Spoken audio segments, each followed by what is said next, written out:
This episode of Vintage Stormfront Freaks has been previously recorded.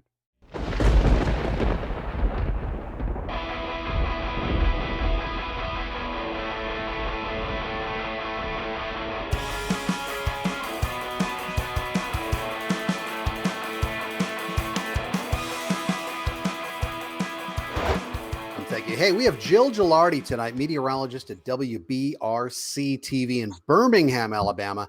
Jill joined WBRC in 2013. Now she has about 15 plus years of experience as a broadcast meteorologist, serving audiences in St. Joseph, known as St. Joe, and Springfield, Missouri, as well as Omaha, Nebraska. That's my hometown right there. She started storm chasing in 2008 and even worked for a storm chasing company called Extreme Chase Tours. She earned her bachelor's degree in meteorology at Lyndon State College in Vermont. Now, let's see, who else was from Lyndon State? Oh, that would be the Weather Channel. Jim Cantori, that's right, he's from there. Yep. And one of the toughest TV days for Jill was May 22nd, 2011, the day of the Joplin EF5. Now, before I ask you about Joplin, I got to ask you, what are you drinking, Jill? It's a secret though. I like a little Malibu Black. If you've had Malibu before, if you like the next step up, you go with Malibu Black. And then I don't drink a lot of soda because I know a lot of people say you shouldn't be drinking diet soda. But I have a Diet Dr. Pepper cream soda. It's really good. Nice. So just nice. And that's in a huge glass too. So I got to ask, Joplin was a tough time for everybody. Did you start drinking after Joplin, or like what was that? No, it was well before then. No, I mean Joplin. That was. I've had something more recent. Well, 2014, we had the Snowmageddon here in Birmingham, so that has replaced the most significant, event that I've covered in my career. But Joplin, I remember that day like it was yesterday. I mean, of course, we had the big outbreak April 27th, 2011. And then we had, the Joplin tornado. That particular day, it was on a weekend, I'm pretty sure. And we had our chief meteorologist at the time. He was starting to give tours, storm chase tours. So he was actually out in Kansas and coming, back behind that system. And so everyone else was, it's busy, it's the weekend. And so this thing, flares up and, you knew on radar once you saw the ball of debris, because we never saw so many balls of debris like we did on April 27th. So as soon as I saw that, I got chills when I was talking live on TV, even though it's just out of our DMA, it was just out of, the Springfield market. But of course you have counties next in line that would be impacted. So I knew what was happening and, to just know the destruction that was being, caused, and then starting to hear those reports, it was just, bone chilling. So, that was very significant in my career in terms of, covering something that was just so devastating. Those before and after pictures, I mean, just mind blowing. Had you done any live tornado coverage yet prior to that? Maybe a little bit. I was still kind of green with all that.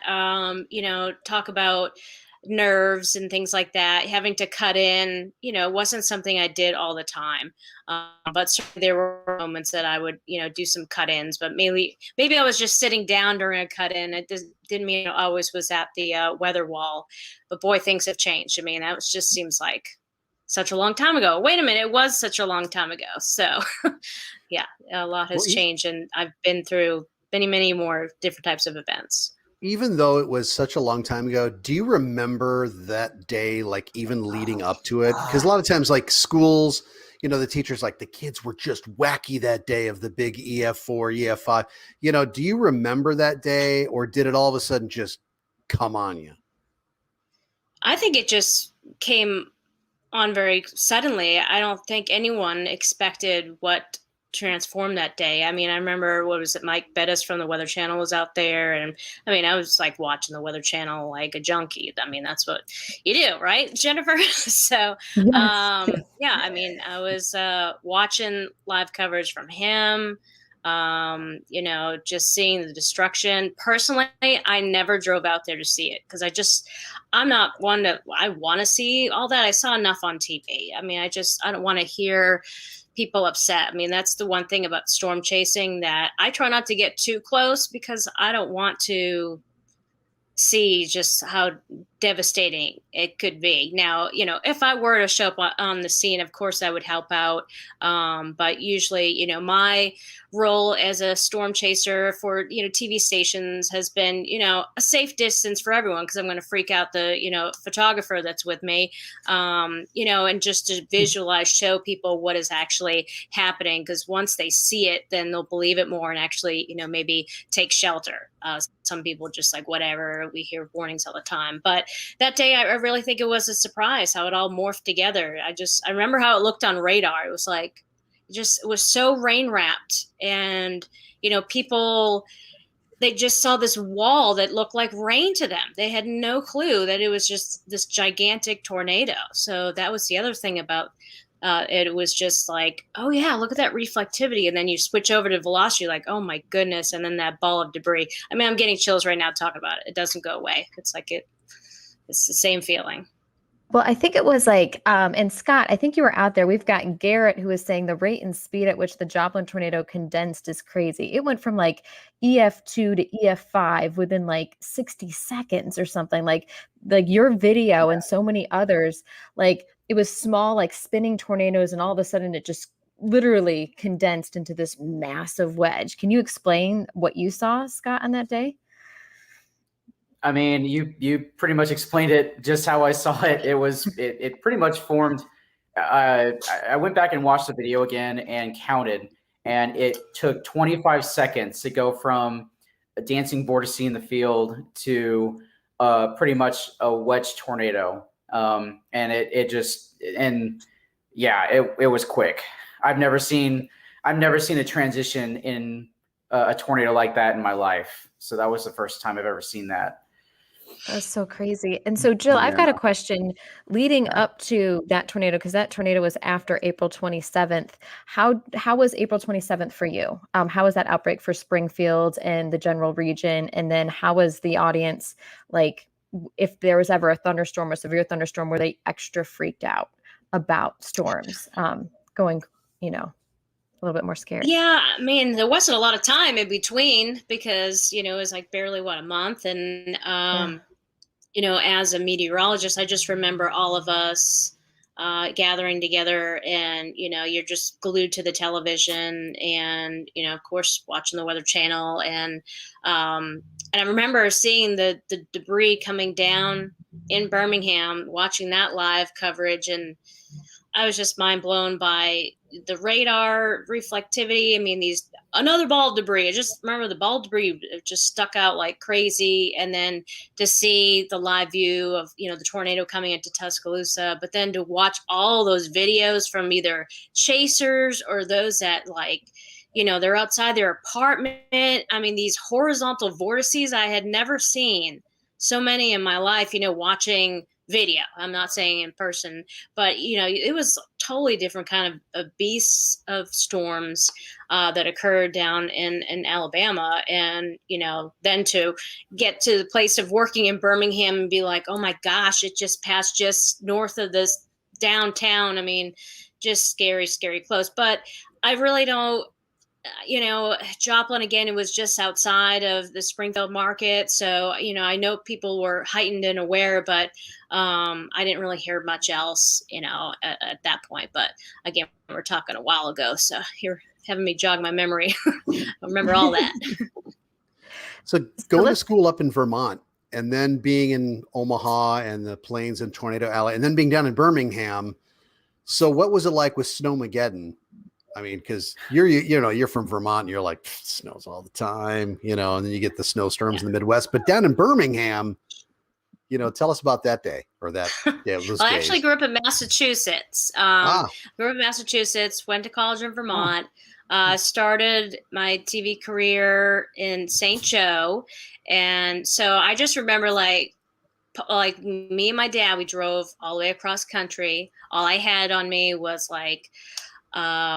a chair, a table that, the legs unscrew, and my clothes. Like I literally had to start from scratch, and seeing the big sky. Now I call it big sky. Now it makes sense because, you grew up in the Northeast. There's so many trees, you hardly get a good view of the sky. So I was like, oh my gosh, I could see forever, So, you go from, in St. Joe, you had, your winter storms, but I was only there about a year and a half. Then I went down to Springfield for 6 years. So we had, severe weather, but half the time there was like, I called it the Gilardi curse. It was more so if I left town, the curse was for the others because bad weather always hit. I would be missing tornado outbreaks. Like I'm trying to concentrate on being with my family in Massachusetts, and I can't because I've got all this stuff going on and I got friends, and it's hard to, just completely disconnect. And so, then we had our fair share of, winter storms. We had the ice storm of, I think it was like 2007. That was insane.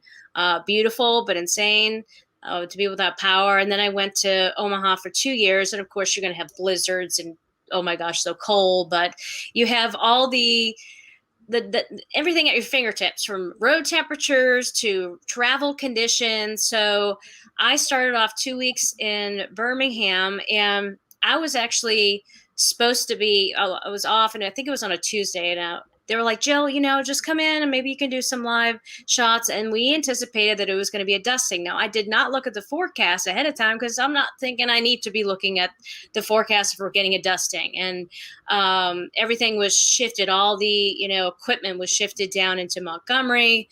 That's where the anticipated, worst weather is going to set up. So that morning, I happened to have an all-wheel drive truck. So I brought that into work because I'm like, okay, we got a big hill to go up. If anyone's ever been to Birmingham and the TV stations, I mean, that is Red Mountain. It's like going up 1,000 feet. So I was like, okay, I'm set. If something happens, it started to snow a little bit, and I get in the building, and Wes White is in there. I'm like, what's going on, man? He's like, I don't know. This stuff's getting a little crazy, and all of a sudden, I mean, talk about a flash freeze. I mean, I had never heard of the term really.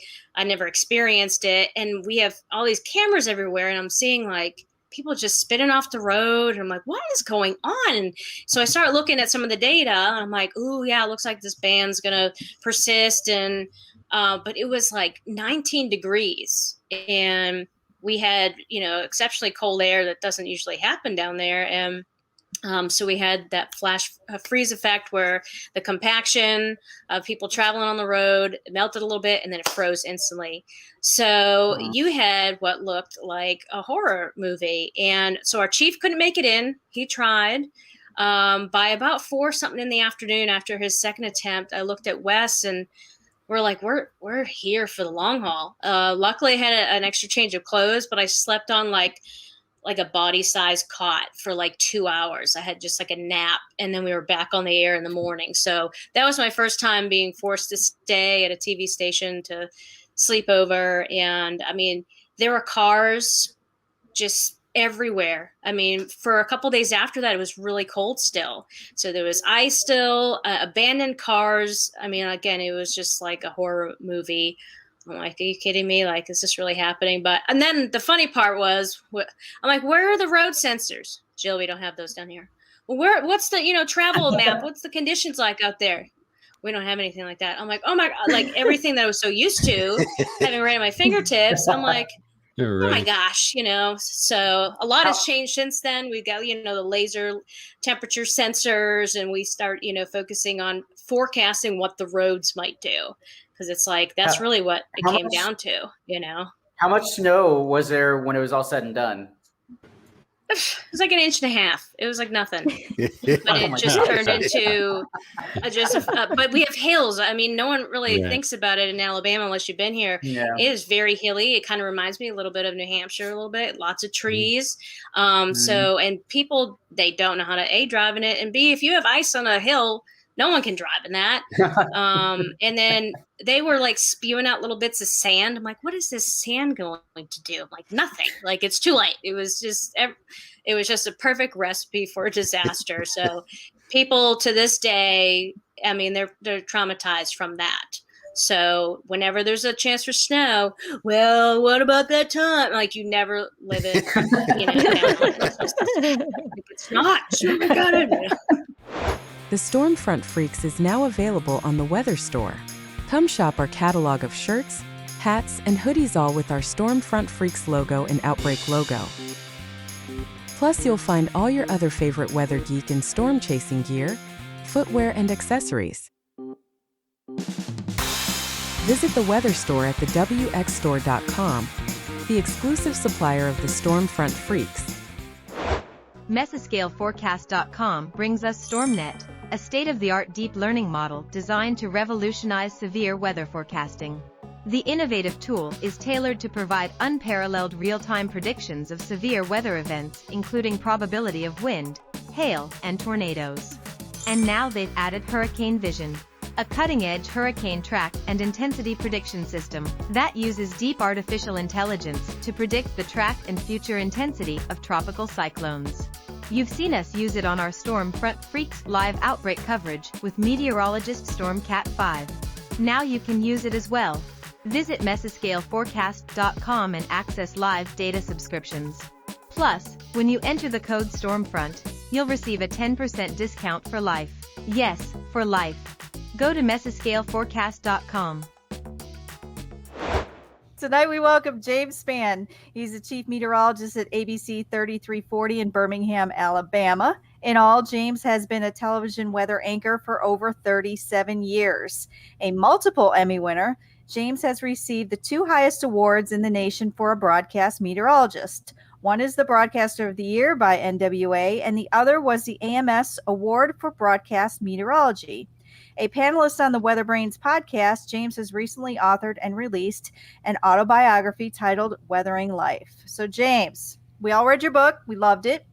A couple things. I have a ton of questions for you, but the one you talked about something that happened to you in the 70s, and I'm wondering if that's what got you into meteorology. I was like, this could be an interesting question already. This is a good one, but you talked a lot about some damage and injuries you saw in an EF4 or F4 back then. In the 70s, it changed you, and you hadn't really talked about it a lot until you wrote the book. I'm wondering if you can elaborate you didn't ask me what I was drinking. Well, I knew you were drinking Diet tequila Dew. and That's put it good. in a Mountain Dew bottle. Diet Dew. A Diet Dew. So I'm a child of the 1970s. And look, I don't hide my age or everything about me is open. I'm 63, and by the way, I'm just getting started. I have no plans on retiring anytime soon. Good for you. So I'm a child of the 70s, and I really. I guess the best way to put it, and it sounds a little odd, but in terms of weather, I lost my innocence the night of April 3rd, 1974. I had always wanted thunderstorms, wanted tornadoes, wanted large hail and damaging winds. It was a total turn on. It was exciting for me. It was the adrenaline push that I think we all feel. I never thought about the consequences, really. But my senior year in high school was April 1974. And I think everybody on this show knows what happened that night. That was the night of the super outbreak. We had a horrible tornado outbreak from the southern United States into eastern Canada. And at the time, it was the largest tornado outbreak in the United States. Well, there was a desperate call for help in all of these hard-hit areas in my part of the world down here in the northern half of Alabama. And understand, y'all, back in 1974, we didn't have these. Cell phones were not in existence, and amateur radio was it. And quite frankly, today, ham radio is still very important. But I got a license when I was 14, and they wanted me to go volunteer. So the high school principal gave me 3 days off to do that. And that first night, they set me up in a town called Jasper, Alabama, which is about 40 miles northwest of Birmingham.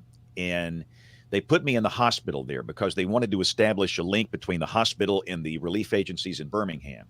And for some reason, to this day, I don't know why, they set me up in the emergency room, and I was not ready for what I saw that night. I never thought about it, but all of these people, they were just coming in wave after wave after wave.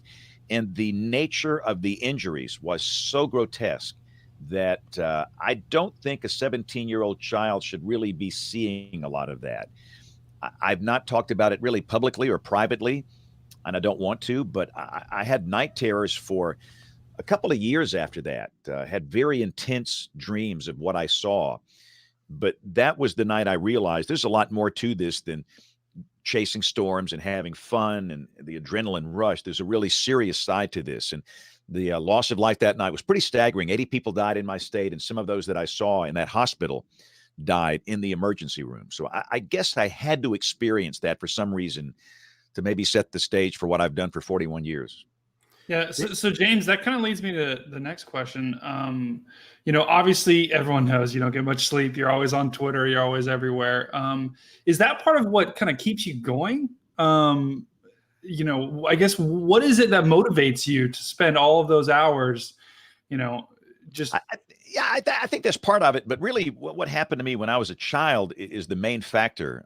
When I was 7, my father opted out one night. We lived in a small town in South Alabama, and my father left and he never came back. He never said goodbye, have a nice life, see you later. He was gone, and he never paid 1 cent of child support. And I have no siblings, and it was me and my mom. And all of a sudden we were broke and we were hurting.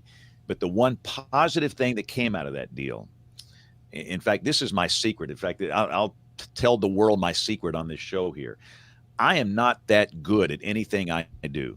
I'm not that good as a practitioner in meteorology. All the volunteer things I do, I'm not that good. But I will work harder than anybody else to accomplish a goal. And that work ethic came as a result of what happened when I was 7. I had to go to work. I cut grass. I would carry golf clubs at the little country club they had here. Anything I could do. And ever since that happened, I've been a fighter and a scrapper, and I work hard. So I think that's the reason I don't sleep a lot. Part of it is just the work ethic that happened when I was 7. And that is the other part, is the fact that some of the stuff I saw back in the 70s lets me know, even to this day, we've got a lot of work to do. And of course, the other problem now, for years and years, I worried about being on television in the evening, but that is the least time consuming thing I do. Now with, the digital stuff and phones, it never turns off.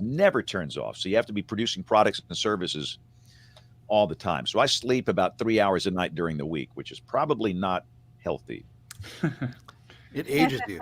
I mean, I know you're only 30. I'm only 27 years old. This is No what way.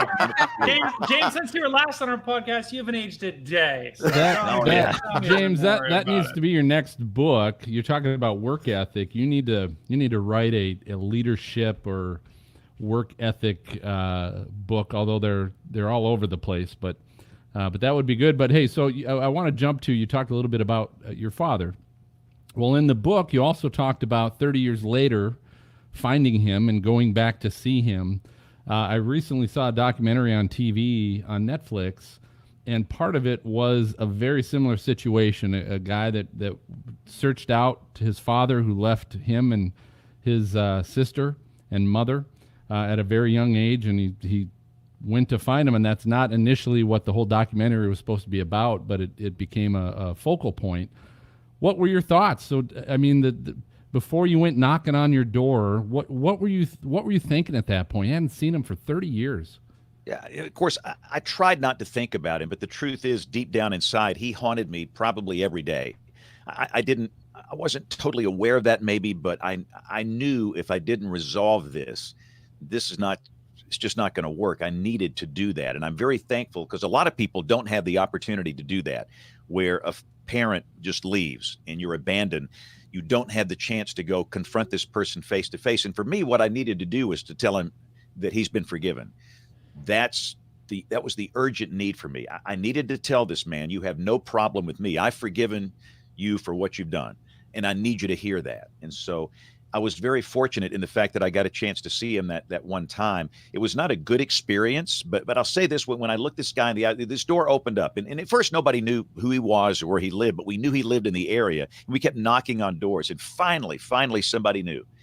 And they said, go around the corner, go to this house on the right, and we did that. And I knocked on the door, and it opened up, and I was looking at my father for the first time in 30 years. He abandoned me when I was 7. And understand, y'all, he crushed me like a bug on a windshield. You don't know how bad it hurts until it happens to you. And when I looked at him, some things happened. First off, some of the stuff I was fighting was kind of taken away. I used to be a hothead. I mean, I was full of hate and anger and rage. I'd be the kind of guy that'd call up a TV station mad because you cut off some TV program. I was eaten up with that. And at the same time as that was leaving, things that came back were really special to me. Memories of me and that guy doing things before he left when I was 4, 5, and 6 years old. He took me to Montgomery. He took me fishing in Georgiana, stuff that means nothing to anybody, but it means the world to me. So I've got those memories with me, and you can't steal them from me. And I cling to the hope that maybe he loved me. I don't know if he did. He never, ever, ever told me that. But I cling to the hope that he did. But the encounter was not good because he was drunk. He had a condition called alcohol dementia, which basically means after years and years and years of chronic alcohol abuse, it was bad. It was like talking to a wall. But I said what I needed to say. The encounter had to happen, and I was a changed person because of that. I really like reading about your faith that you just put out there. I was just so happy to hear that. I mean, I felt like there's a few things I really enjoyed. Number one was really getting to know who you are and the stuff that you went through. And we're not that far off in age. So when we went back to the LFM and the NGM and all that, I was like, oh, that's right. I forgot the paper was wet, Yeah. It was just amazing. So I got to relive a lot of that stuff, and I appreciate that. But I think this is a book. It's just really good on so many levels. It's good for people to read because it gives you an idea of what you go through, the craziness of the business, where you can go. But I have to say, even though you've had all that pain and stuff, you've had a blessed life, man. Mm-hmm. You really have. I really have. And the weird thing about me, I've never applied for a job in my life. It's That like I'm kills far. me. When you wrote that in your book, I'm like, you never did a resume or anything? That's crazy. I've never filled out a job application. Wow.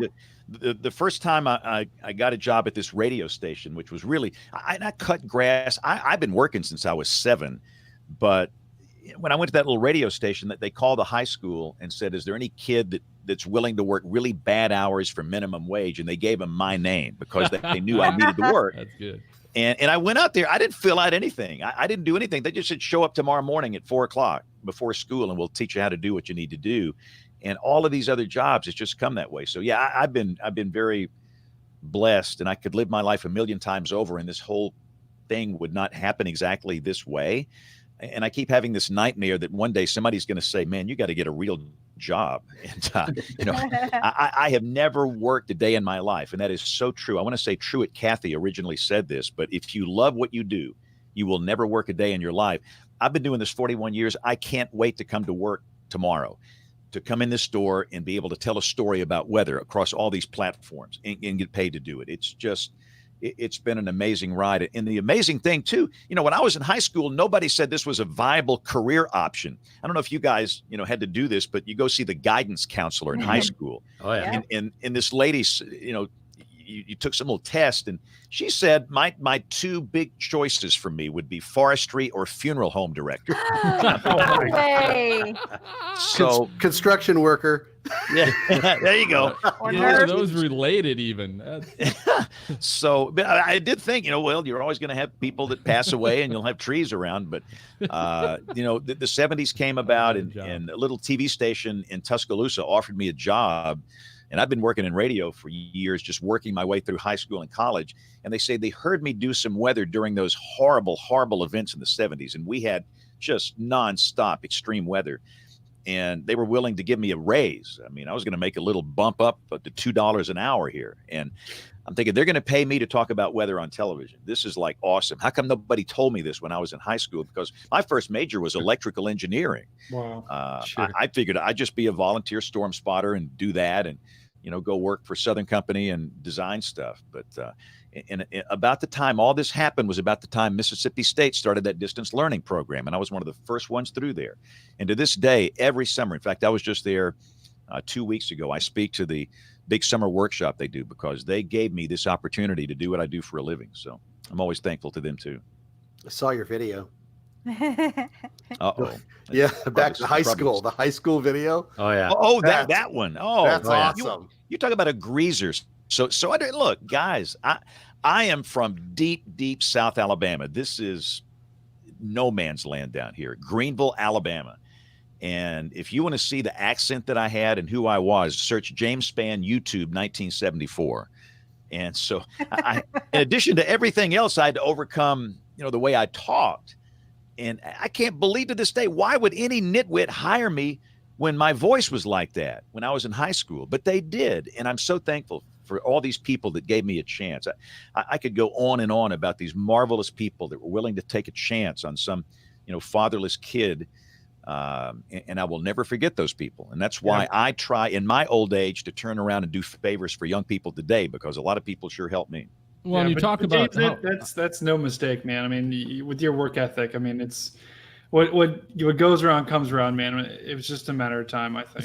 So James, you talked about your upbringing and where you've grown up, and I think that probably relates a little bit to, you talk about what you do when you have interns now working with you and you're teaching them.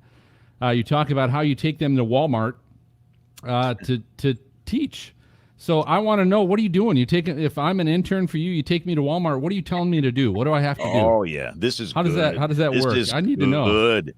So in fact, the National Weather Association annual meeting is coming up in Huntsville, Alabama, here in a couple of weeks, and I'm going to be involved in a mentoring session. And I regret I don't have the time I had years ago because of all these products we have to do, but I still get involved. And so, these kids coming in are brilliant. They're absolutely brilliant. Understand, if you major in meteorology, you're dealing with, differential equations here. You're trying to solve a fluid motion problem.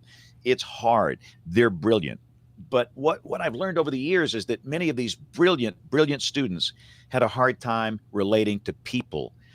And so what I like to do first is take them to a Walmart in a working class part of the city that represents the best cross section of the people we serve. You got some high income, a lot of low income families in there, people that live in the city, people that live far away from the city. And I try and engage those interns into a conversation with the people in the Walmart. And a lot of times they cannot do it.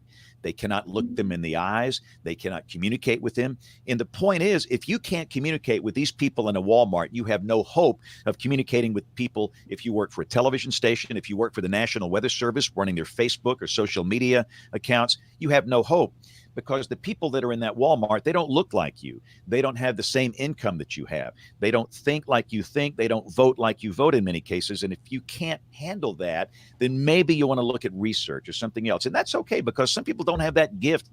They just can't do it. But it's an eye-opening experience. But most of the interns, they latch onto that, and they realize to be successful, you have to relate to people. I tell them, look, go into a Dollar General, go into a dollar store, a Target, a Walmart, and just hang out and talk with people. That's the greatest thing you can do to help you ultimately communicate weather, and especially when you're communicating weather information about a storm that can kill somebody, because that's the ultimate goal, is mitigating loss of life.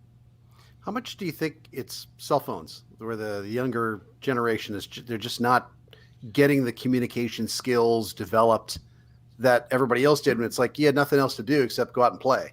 I think that might be part of it. Obviously, we didn't have that when I was coming up, but even when I was coming up, you tend to congregate with people your age that have the same likes and interests. That's just human nature. And, like we just hired somebody. We don't have a lot of openings here, but we had an opening. One of my meteorologists resigned here recently, and he did a very noble thing. He has two sons. So this is Charles Daniel. They're severely autistic and nonverbal, and he quit his career to be the dad that stays at home. That they needed one of the two parents to stay at home. So anyway, we have an opening, and the person that we hired ultimately, and I had about 200 people that applied for the job. And it's a young, I don't think I can say the name yet because it hasn't been announced in some places, but this person said, what's the one thing you'd need from me? This person is fairly young, and it's a she, said, you need to be twice your age. You need to be about 50 with 2.5 kids in a minivan, a husband that's not necessarily nice to you. You have financial problems, and put yourself in those shoes, because those are the people that will watch you on television. And I think this person is very well equipped to do that. You have to put yourself in the shoes of those people that are watching you and using your products and services, because trust me, it's not people your age. And that's the other problem that the next generation's got to solve, is the fact that those that are watching traditional television, they're dying. They're getting old, and they're not going to be around much longer. We have to reinvent this so that it's relevant to the next generation. And I have great confidence in them. A lot of old farts like me, hey, millennials, they're lazy. They're not lazy. The ones I know, they're hardworking. They are really hardworking, and they're brilliant. So I have great confidence that they'll figure out where this whole thing needs to go. That's good. Did you say you had Charlie Daniels working at your station? Yeah. Yeah, it's great. I get to hear The Devil Went Down to Georgia every day. Charles Daniel without the S. Okay. Got it. But Okay. Ginger Z. You had Ginger Z. Yeah, Ginger, she looped through here in the summer of 2000.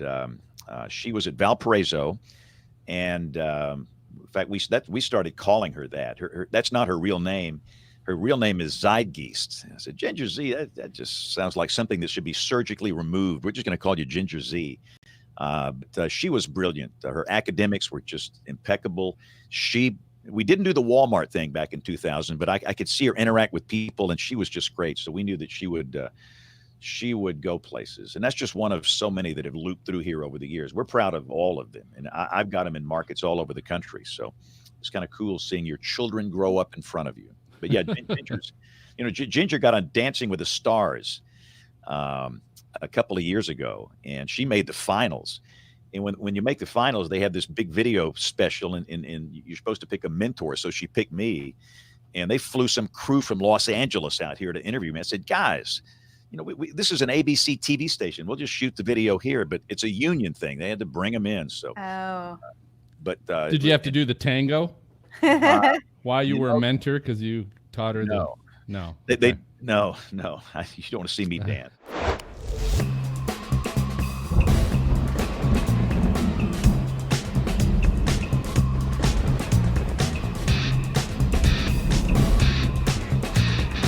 Thank you for tuning in to the Stormfront Freaks podcast. You can watch our bi-weekly show live on youtube.com/StormfrontFreaks and download the audio version on your favorite podcast player.